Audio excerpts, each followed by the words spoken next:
Alright, how y'all doing? Hope you're doing well.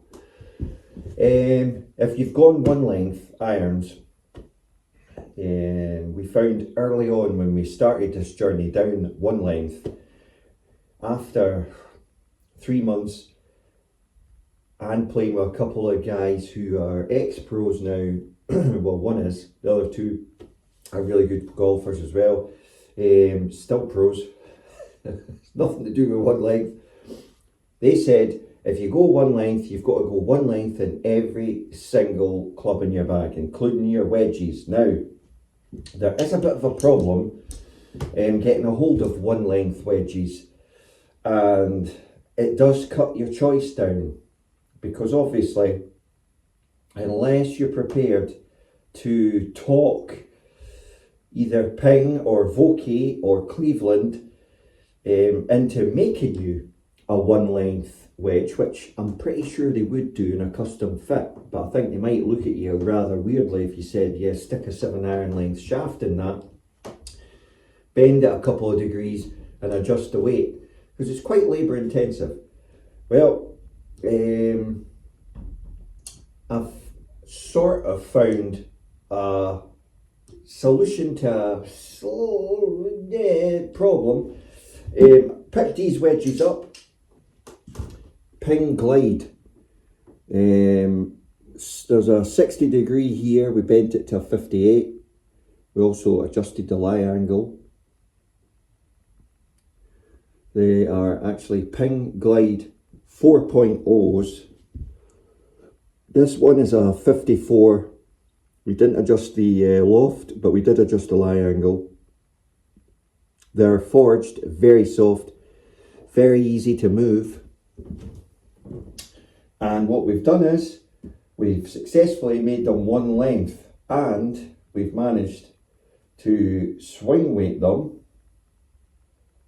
and get the kick point and everything where it should be for one length. These have got still the original shafts, Ping True Temper Black shafts, which are really good wedge shafts. You can see that there. We've got these actually counterbalanced as well. You might say, how did you do that? Well, we're going to show you how we did it. We ordered up some of these. What they are it's a shaft extender, but obviously the way they design them, you can use them twice, because obviously this part here snugly fits inside the top of the shaft. You obviously have to epoxy glue it. You also have to there's a tool that you can actually nip it so that it stops once it sets, it won't move anyway. Then you're taping over it. So what you do is it goes down the shaft, and we only used, to make these 1/7 length irons, we used about that much. So that's down the grip and that's sticking up. Hardly anything. But it does make a difference. Hardened steel, so they're very reliable and very safe. In fact, they're used all over the place, because sometimes when you're sticking literally that much and it's a wedge, I maybe wouldn't advise doing that on longer clubs. But when it's a wedge as well, you're using a lot of wedges down the shaft, and you're playing a lot of shots halfway down it, things like that.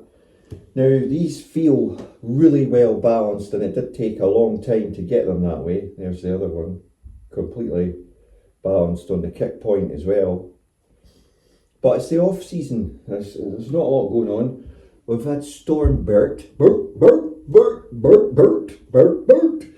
He was here and it was pretty bad. So we've been just flittering about with these clubs, and now we've got these two weapons, and I've still got my 56 degree Vokey, the 52 Cobra Gap, but we've got these two, and they were so easy to change the lie angle to match on with the one length, and now you can see they're really good for getting you into a good posture as well, because they're they're sitting absolutely fantastic. And obviously if you want to play finesse shots, you can go all the shaft to go down, you've got the counterbalance of the grip, so you can and these are not expensive. Like I say, every time you order them, you technically get 2 clubs. So again, you would not use these on graphite shafts, they would just shatter them. And I wouldn't recommend using them on anything lower, you know. It's got to be steel shafts as well. So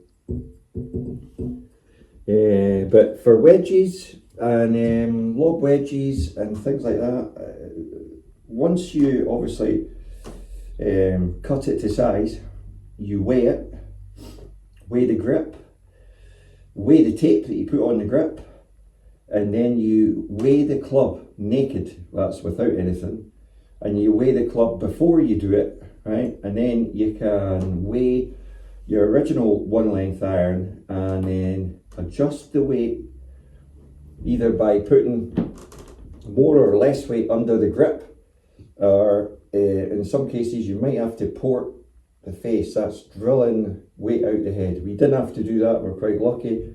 All we had to do was add a little bit extra weight, and obviously that's a mid-size grip with 3 layers of tape, then 3 layers of tape all the way down, and then from here all the way down another 3 layers of tape.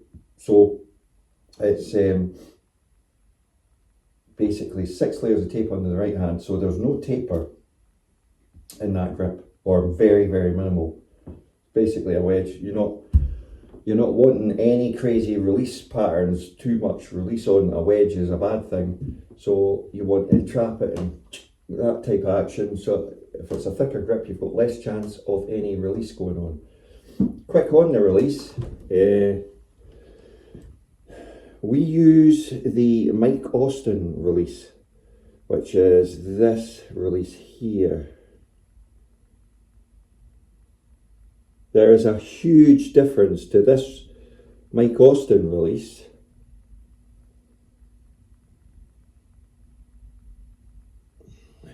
to the other releases that you see. Here's a sort of, you could term Hogan-esque kind of like toe over release.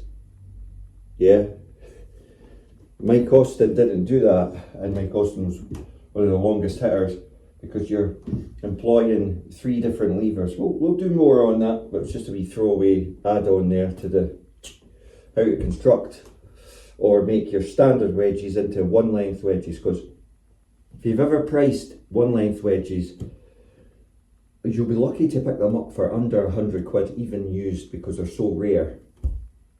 You can pick used wedges up that have hardly any real wear on them, and then construct them yourself, and you can get a lot more choice using this. And obviously you could take all that to your pro, get your pro to do it if you weren't, 100%. You would also check your measurements, check the lie angle, bend it to more. We've been doing it long enough that we know a couple of degrees here, a couple of degrees there, spot on, hit a couple of shots. Obviously with a marked board, just to double check it, but you can obviously, as soon as you put it down, you can feel the bounce. If you feel the bounce, then you know you've got the right lie angle.